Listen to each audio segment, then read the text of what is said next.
Hey YouTube fam, it's naturally me, Smooches. I'm just making this video just to talk. I was on my way to the park today with my son Matai, and this man that used to live with, well, not used to, because now I find out he's back.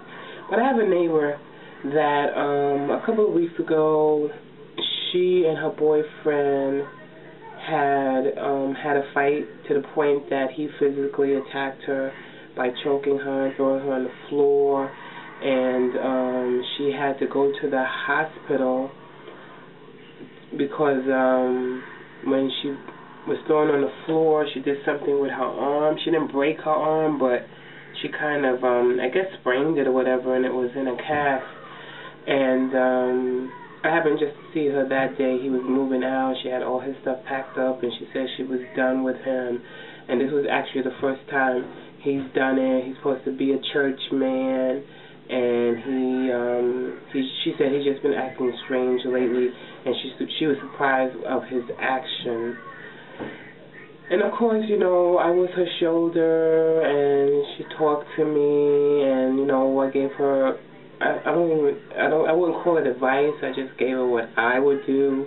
I can't really give anyone advice in a situation like that, because everyone handles situations like that differently, especially when, you know, I've seen talk shows and everything on it, and you know, women, when they're being abused, they usually stay with the abuser and everything like that. And I didn't know which way she was going to be going. And I really thought the way she was talking seemed like she was done with him, and she wasn't going to be there for, you know, have him in her life, because she said that this isn't what she wants and everything like that. So when I'm walking to the park, leaving the building today, he walks by me all cheery and smiley. I guess he just came from the cleaners, and asked me when does my church have communion and everything, because I saw him at church like maybe a week prior to the incident.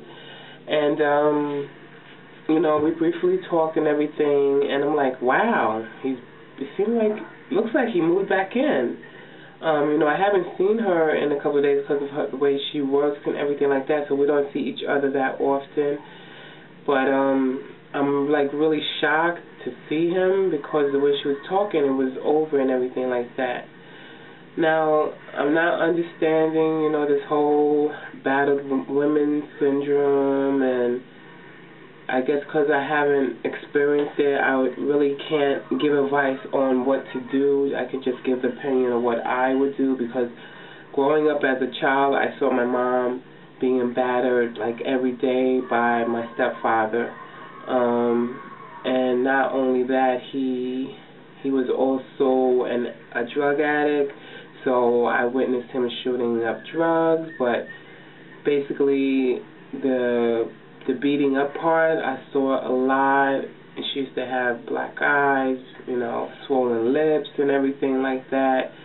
And growing up in that environment, I guess I have a different outlook when it comes to men hitting on women and beating on women and everything like that. And I would never, ever, ever let a man put his hands on me. I would put my hands on him before he put his hands on me. That's just the way I am about the situation. And you know, I try to instill that in my goddaughters, and you know, any female teenagers that I know through, you know, because of my friends' daughters and everything like that. You know, try to give the best advice that I possibly can. And also, I've worked with troubled teens, boys and girls, and you know, I just speak on my experience with things, and hope that I can they can take something from me, that they don't find themselves in a situation like that. But it just really shocked me to see him there when she had talked about that it was over. It was over. I don't understand how someone can let somebody come back after they hurt them. I mean, the minute that a man put his hand on me, it's over. I don't care if I've been with him 20 years, 15 years. it's over. And basically she's been with this guy for like, I think 6 months, and he's already done that. So if he's doing it now, who's to say what he's going to do later? And before the incident, she was thinking about marrying him, and she told me that after this, she don't think, blah, blah, blah. But now that I see that he's back, it may be still in the picture that she may marry him, and the situation may get even worse. But, I can't judge her for the decision she's made to stay with this man. I can't look down on her because I don't understand what her mentality is in being in a situation like that. I guess I could just be a friend. I could just be someone to put her head on the shoulder, someone to talk to about her problems, and just, instead of giving advice, because obviously she's made her decision, I could be a listening ear, and I can only give my opinion of how I would handle things, and not tell her, oh, you should do this, you should do that, because she's going to do what she wants to do. And just seeing what she's decided to do, I know how to handle the situation a different way. I can't get involved and, talk with the man and be like, you better not put your hands on her again and blah, blah, blah, blah, blah. I can just be a support system for her.